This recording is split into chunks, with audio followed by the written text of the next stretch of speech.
Hello everyone. कैसे हो आप लोग? आई होप बस आप सभी अच्छे होंगे, हम भी ठीक हैं। तो चलिए स्टोरी को आगे बढ़ाते हैं।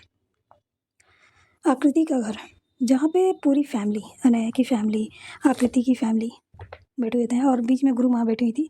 उनसे कुछ बातें कर रही थी। अनया आकृति के घर पहुँची हुई थी और उनके सामने जस्ट उनके बगल में खड़े होकर सारी बातें सुन रही थी। हालांकि आकृति की नज़र अभी तक अनया पे पड़ी नहीं थी। गुरु माँ आगे कहती हैं, आप लोग चिंता मत कीजिए, कुछ नहीं होगा। और हाँ, वो टाइम भी नज़दीक आ रहा है जो सब कुछ सही हो जाएगा, बस कुछ समय की बात है। आकृति की मम्मी की टेंशन कम होने का नाम ही नहीं ले रही थी। उनके पति अभी तक गायब थे, लगभग 5 दिन होने वाले थे। गुरु माँ उनको समझाते हुए कहती हैं, देखो उसे कुछ नहीं होगा, ठीक है, उसे कुछ नहीं होगा। ये बोलकर वो कहती हैं, ठीक है फिर हम चलते हैं।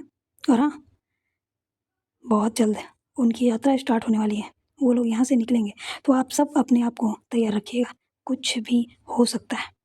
ये बोलकर गुरु माँ वहाँ से निकल जाती हैं। अनया को कुछ खास समझ में नहीं आता आखिर हुआ क्या है, लेकिन हाँ इतना पता है कि कुछ तो हुआ है। आकृति के पापा के साथ कुछ हुआ है जो यहाँ पर नज़र भी नहीं आ रहे हैं। और बार बार आकृति की मम्मी इतनी ज़्यादा परेशान है, वो सोचती है कि वो आकृति से बात करेगी। यही सोचकर वो वहाँ पे खड़ी थी। गुरु माँ के जाने के बाद आकृति की मम्मी उठती हैं, उठकर अपने कमरे में चली जाती हैं। रूही वहीं पर बैठी थी, अनया की फैमिली भी वहाँ पे बैठे थे। सभी लोग समझ रहे थे उनकी मन की हालत, पर क्या कर सकते थे अभी के लिए। आकृति उनकी तरफ देखते हुए कहती है, मैं थोड़ी देर में आती हूँ। ये बोलकर वो अपने कमरे की तरफ बढ़ जाती है। अनया भी उसके पीछे पीछे। आकृति कमरे में जाती है और जाकर पहले वॉशरूम जाती है, वॉशरूम से आती है, उसके बाद जो है बालकनी साइड का दरवाज़ा खुला हुआ था तो उसको बंद करती है। बंद करने के बाद कॉटन्स लगा देती है। उसके बाद 2 मिनट इधर तो उधर घूम रही थी, सोच रही थी क्या किया जाए, क्या किया जाए। तभी उसके कानों में एक आवाज़ आती है, क्या हुआ वाइफी? आकृति जहाँ चल रही थी जस्ट वहीं रुक जाती है, उसकी आंखें बड़ी हो जाती हैं। तभी अनया फिर से आवाज़ लगाती है, वाइफी क्या हुआ? आकृति पीछे पलटती है तो देखती है अनया बड़े ही आराम से बेड पर आधी लेटी आधी बैठी हुई थी। आकृति उसे देखती है, थोड़ा चौंक जाती है और कहती, आप यहाँ पे? हाँ, क्यों, मैं नहीं आ सकती? हाँ, अनया आकृति के पास आती है और कहती है, क्या हुआ भाई? नहीं कुछ नहीं, लेकिन आपको तो गुरुजी ने मना किया था ना? हाँ, उन्होंने मना तो किया था, लेकिन उन्होंने खुद मुझे वो मंत्र दिए और सिखाया कि हम मैं जा सकती हूँ, लेकिन हाँ उन्होंने बोला है कि हर रोज़ एक बार ही यूज़ कर सकते हैं। अच्छा, आप यहाँ पे कुछ काम था? नहीं, मुझे सबको देखनी थी तो मन किया तो आ गई। लेकिन तुम ये बताओ कि क्या हुआ है, क्या चल रहा है घर में? आकृति थोड़ा सा झिझकते हुए, नहीं नहीं कुछ नहीं। नहीं, मैंने वो कौन थी? एक्चुअली वो हमारे परिवार की गुरु बोल सकते हैं, गुरु माँ हम उन्हें बुलाते हैं। दादा दादी भी थे तो उन्हें गुरु माँ ही बोलकर बुलाते थे।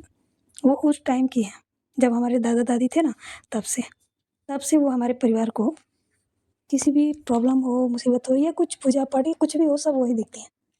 तो वो हमारी शादी में क्यों नहीं आई थी? तो आकृति बताती है कि वो शादी में इसलिए नहीं आई थी कि वो गई हुई थी कहीं पर, तो वो नहीं आ पाई थी। अच्छा, अच्छा ये बताओ आखिर हुआ क्या है और मम्मी इतना परेशान क्यों थी? मम्मी, अरे मेरी सासू माँ क्यों इतना परेशान थी? आकृति कहती, नहीं ऐसी कोई बात नहीं है। देखो आकृति, मुझसे झूठ बोलने की ज़रूरत नहीं है। तुम्हारी फैमिली भी तो मेरी फैमिली है ना। अब मेरी फैमिली में क्या चल रही है, क्या नहीं चल रही है, क्या मेरा जानने का कोई हक नहीं है? अगर तुम मुझे इतना ही समझती हो तो फिर क्या फ़ायदा? क्या फ़ायदा हम दोनों का रिश्ता? तुम्हें मुझ पे ज़रा भी विश्वास नहीं है। ये बोलकर अनया पीछे पलट जाती है। आकृति जब ये देखती है तो उसकी आंखों में आंसू आ जाते हैं और कहती है, नहीं ऐसी कोई बात नहीं है। बात ये है कि पापा पापा सुनते ही अनया जो है फिर से आकृति की तरफ देखने लगती है और कहती है, क्या हुआ पापा को? आकृति रोने लगती है। रोते हुए वहीं ज़मीन पर बैठ जाती है और बैठते हुए कहती है, पापा पापा पिछले 5 दिनों से गायब हैं। क्या?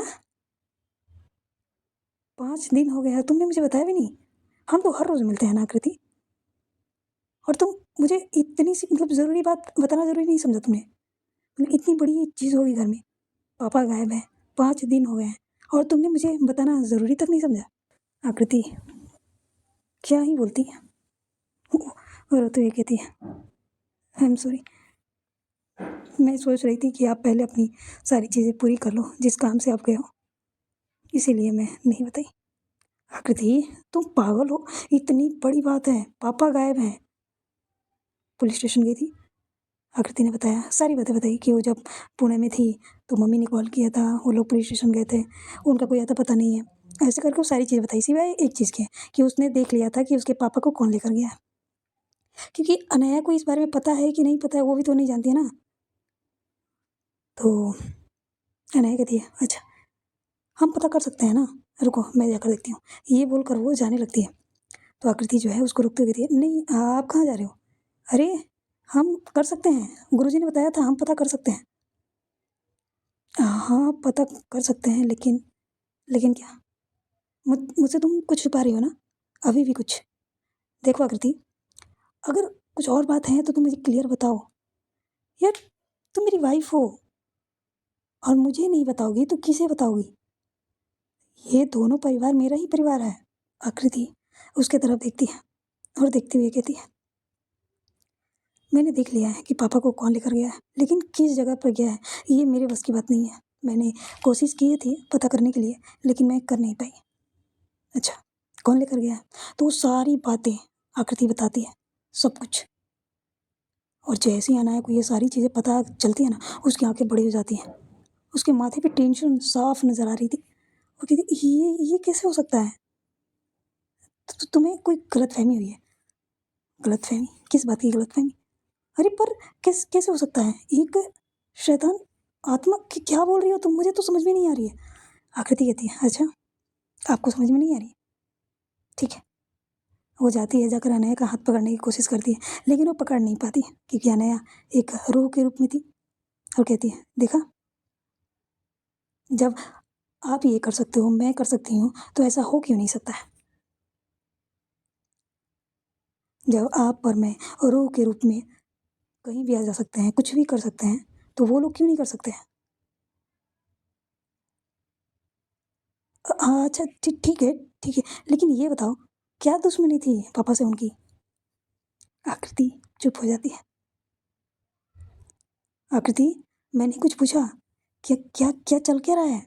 आकृति बालकनी साइड जाती है, वहाँ के कॉटन हटाकर बाहर की तरफ देखते हुए कहती है, उनकी दुश्मनी हमारे परिवार से नहीं है। तो फिर वो लोग क्यों पापा को लेकर गए? मुझे लगता है कि आपको अपनी फैमिली से बात करनी चाहिए इस बारे में।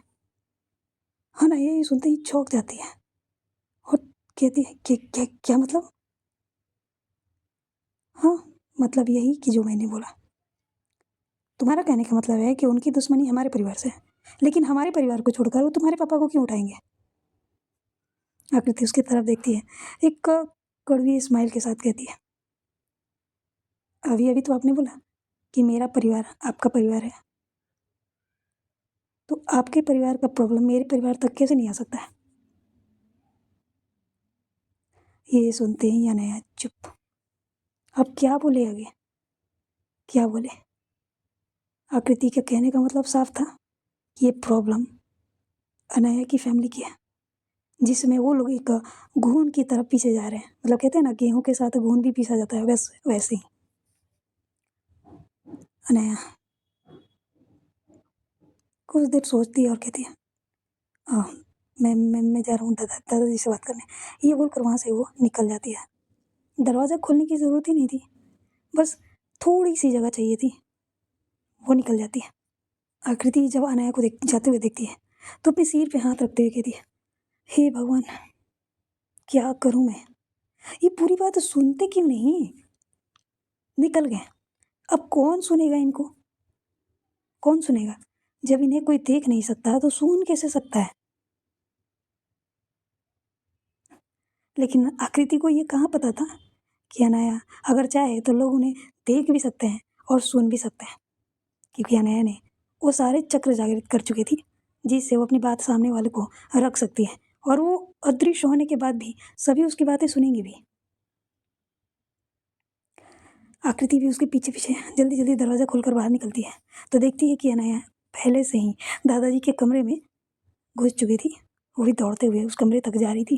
तभी तभी जो है अनाया आकृति की मम्मी रूही उसे दौड़ते हुए देख लेती है। अनाया की मम्मी भी वहाँ पे थी तो वो भी देखती है, कहती है अरे बेटा कहाँ जा रही हो, धीरे गिर जाओगी। लेकिन आकृति रुकती नहीं।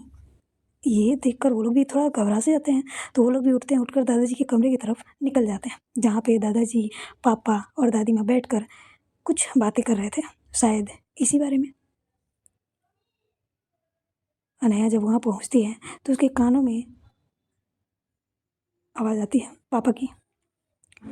पापा बोल रहे थे, पापा मुझे लगता है कि अब अनाया को सारी बातें बता देनी चाहिए।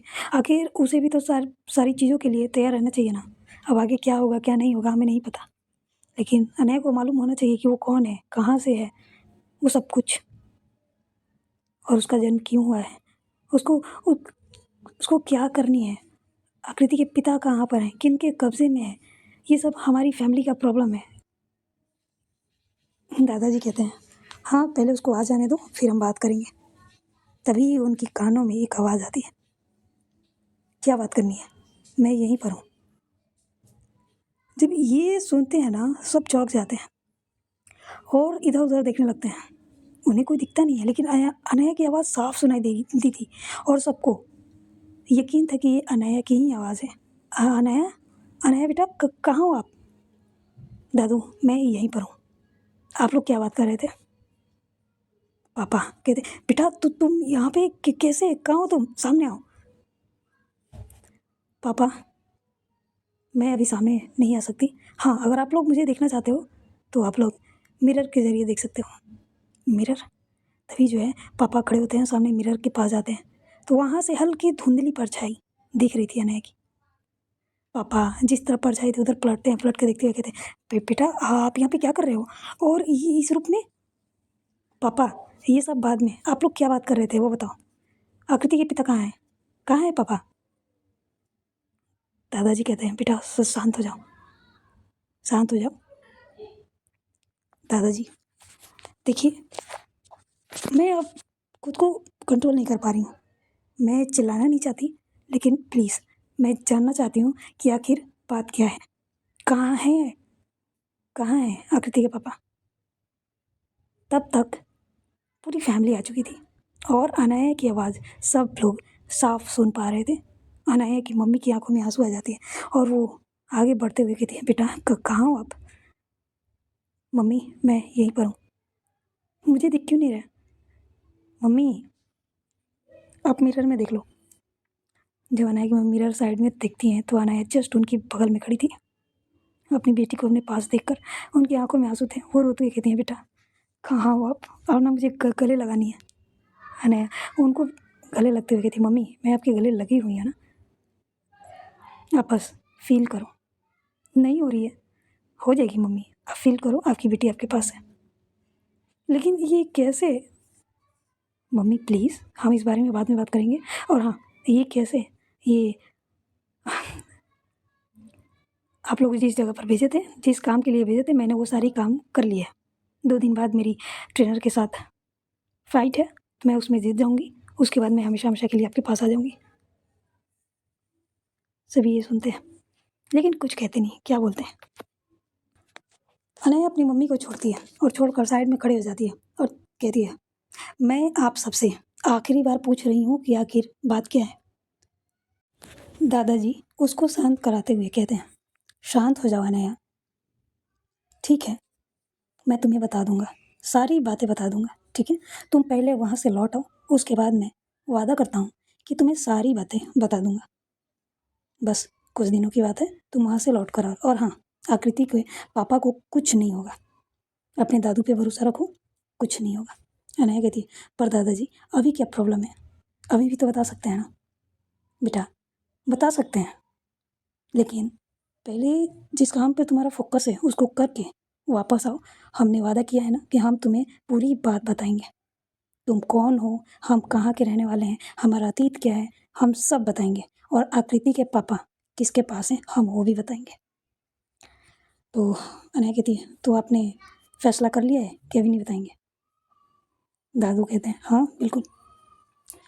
अनया को गुस्सा तो आ रहा था, मन तो कर रहा था कि कुछ और कहे, लेकिन आकृति उसको इशारा कर रही थी प्लीज। तो आकृति इशारा करती है तो अनया शांत हो जाती है।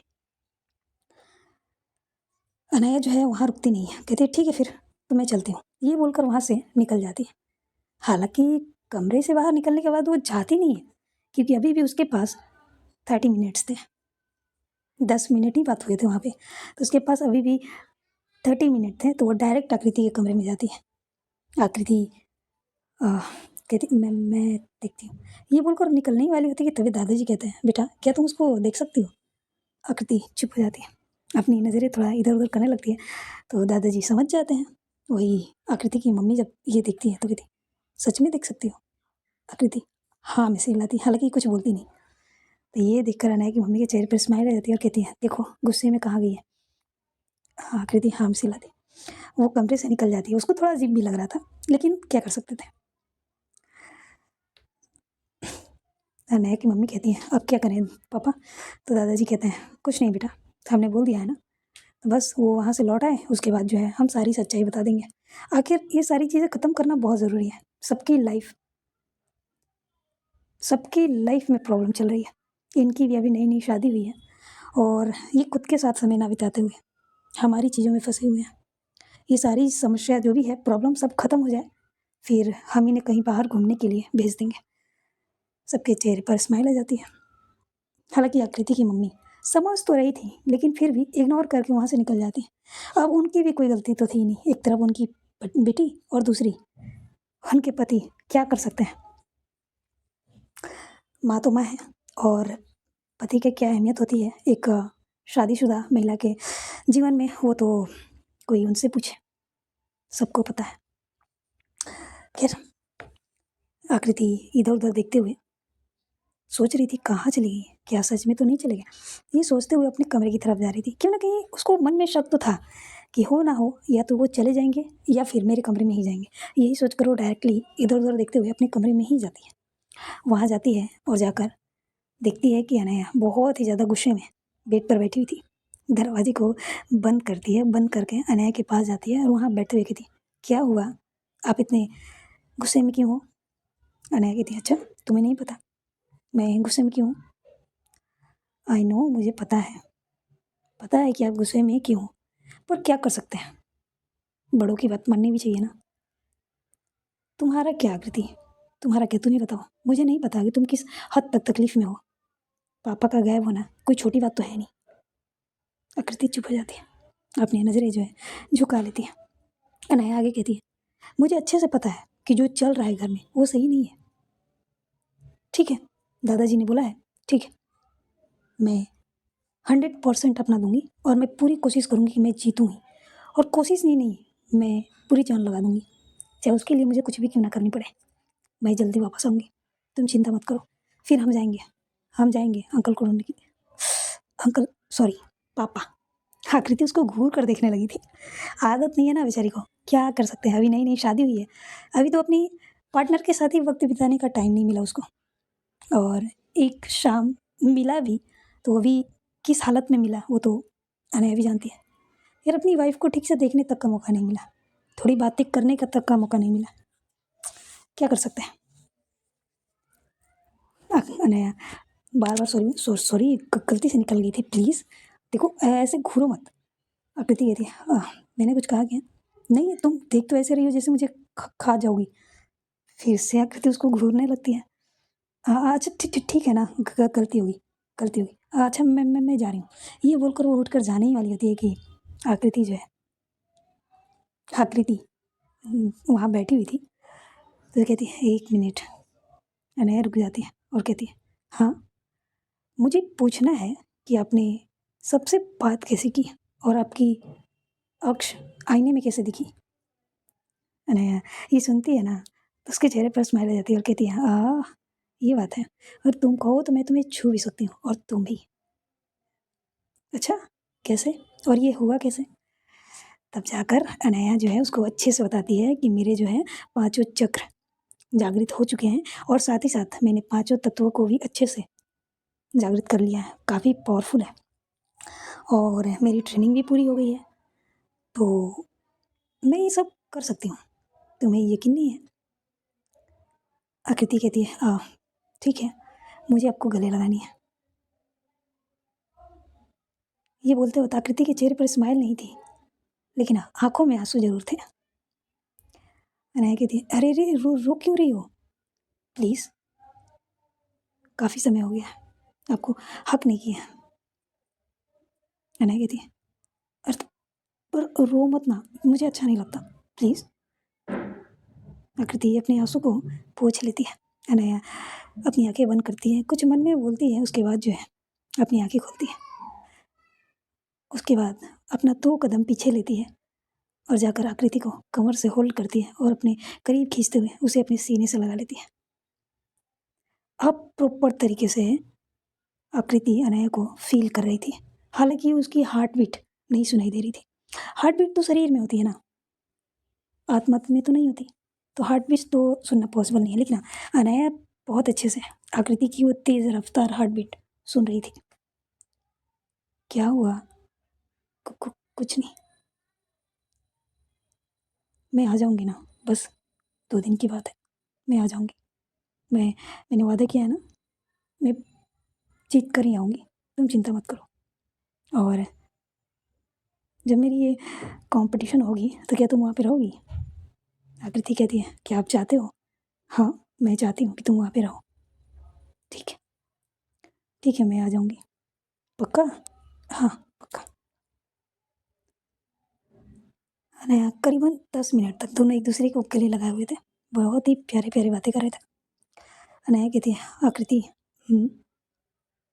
I miss you so much. अच्छा, अभी तो मैं आपकी बाहों में हूँ ना? नहीं, ऐसे नहीं, प्रॉपर तरीके से।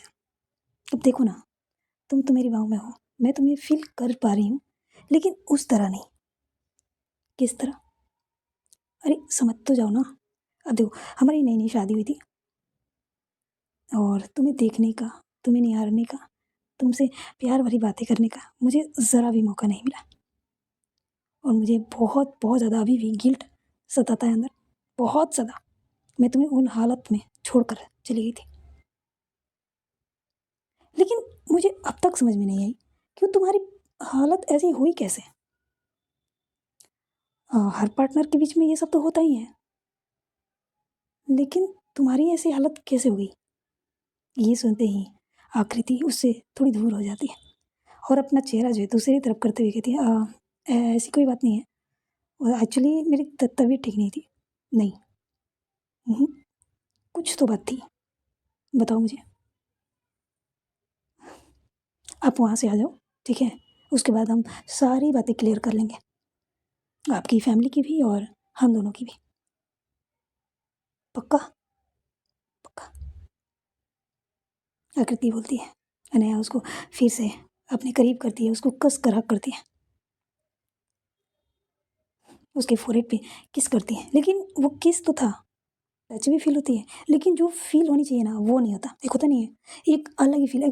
टच होना, वो ऐसा टच था जैसे कोई हवा छू कर जा रहा हो। भाई बॉडी की बात तो अलग होती है ना, अब प्रॉपर लिप्स अगर फोrehead पे टच करेगा तो उसका महसूस करना, उसका फीलिंग बिल्कुल अलग होती है, और एक हवा की तरह कुछ आए और छू के निकल जाए, कैसे वो फीलिंग नहीं आती है ना। लेकिन फिर भी आकृति अपनी आंखें बंद करके महसूस करने की पूरी कोशिश करती है। हालांकि आकृति को उसकी पकड़, उसका टच जो होता है ना हवा के ही जरिए, ऐसा लग रहा था कि हाँ उसे कोई छू रहा है, उसको कोई अपनी बाहों में भर रखा है। लेकिन वो फील जो रियल में दो कपल्स के बीच में होती है, जब बॉडी टू बॉडी टच होती है, वो फील नहीं कर पा रही थी वो, और इसकी नमी उसकी आंखों में साफ नजर आ रही थी। अनाया ये देखती है, उसकी आंखों को पोंछने की कोशिश तो करती है, लेकिन वो कर नहीं पाती। हवा और पानी का टच कैसे करेगी? खैर, अनाया कहती है, अच्छा चलो मुझे अब जानी होगी, मेरे पास अब ज़्यादा टाइम नहीं है। ये बोलती है, और बोलते हुए कहती है, अच्छा अपना ध्यान रखना और फैमिली का भी, ठीक है, मैं जल्दी वापस आ जाऊँगी, और जब मैं आऊँगी तो मैं,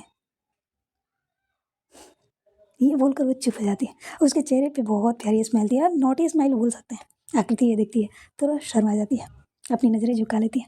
अनया कहती है, आकृति मेरी तरफ देखो ना। आकृति अपनी नज़रें उठाती है और अनया को देखती है और कहती है, मैं जल्दी आऊँगी। आकृति हाँ में सिर हिलाती है। अनया गायब हो जाती है वहाँ से।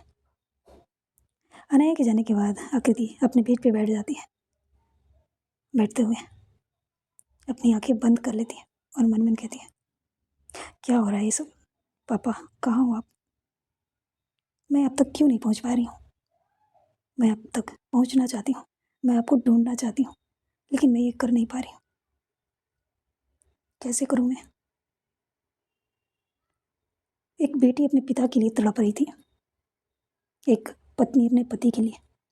कोई कुछ भी क्यों ना कहे कि उन्हें कुछ नहीं होगा, कुछ नहीं होगा, लेकिन जिसका दर्द है ये वही समझ सकता है, जिसकी तकलीफ है वही समझ सकता है, और कोई नहीं समझ सकता। खतरनाक लोगों के बीच में, और खतरनाक तो छोड़ो, हमारे फैमिली मेम्बर्स कोई भी किसी नॉर्मल से झगड़े के बीच में भी फंस जाते हैं ना, तो पूरा फैमिली डर जाता है। कोई भी मेम्बर फंस जाता है तो ये तो कोई हिम्मत नहीं थी। आकृति क्या करती? अगर उसके बस में होता तो बहुत पहले वो जा चुकी होती, लेकिन वो अपने पापा को ढूंढ नहीं पा रही थी, और ये काम सिर्फ अनाया ही कर सकती थी। अगर आकृति ने उसे ना रोका होता तो शायद अनाया आकृति के पिता तक पहुंच जाती। वो उसके बस में थी, वो चली जाती, लेकिन आकृति ने रोक लिया था। चलो ठीक है, कोई बात नहीं, कुछ समय की बात है। सो गाइस आज के लिए बस इतना ही, मिलते हैं अगले पार्ट में। अगले पार्ट थोड़ा इंटरेस्टिंग है, ठीक है ना। अब ट्रेनर और स्टूडेंट के बीच में फाइट होने वाली है, उसके बाद जो है वहाँ से सच्चाई खुलेगी, अनाया की फैमिली का आतिथ्य का राज, और थोड़ी बहुत लवी डवी मोमेंट भी होगी। अब पूरी की पूरी अनाया वापस आएगी तो जाहिर सी बात है ना, कितनी भी घर में प्रॉब्लम क्यों ना हो, लेकिन अपनी मोहब्बत के पास जाना, अपनी आकृति के पास जाना, उसकी तड़प, उसका वो महसूस करना, वो सब कुछ आकृति की तरफ खींचता हुआ लेकर तो जरूर जाएगा। देखते हैं क्या होता है। और ये रिया, आकृति और अनया निकलने वाले हैं बहुत जल्द एक नए सफ़र पर, जहाँ पे कई सारे अतीत के पन्ने खुलेंगे, और वहाँ पर भी उन्हीं खतरनाक चीज़ों के बीच में, उन्हीं रूहों के बीच में इनकी एक अलग ही मोमेंट बनेगी। और कहते हैं ना, मोहब्बत कहीं भी रहे, चाहे वो किसी भी जगह पर रहे, इस दुनिया में रहे, इस दुनिया से परे, क्या फ़र्क पड़ता है, साथ में तो है ना, कहीं पर भी मोमेंट बन सकती है। तो चलिए मिलते हैं अगले पार्ट में।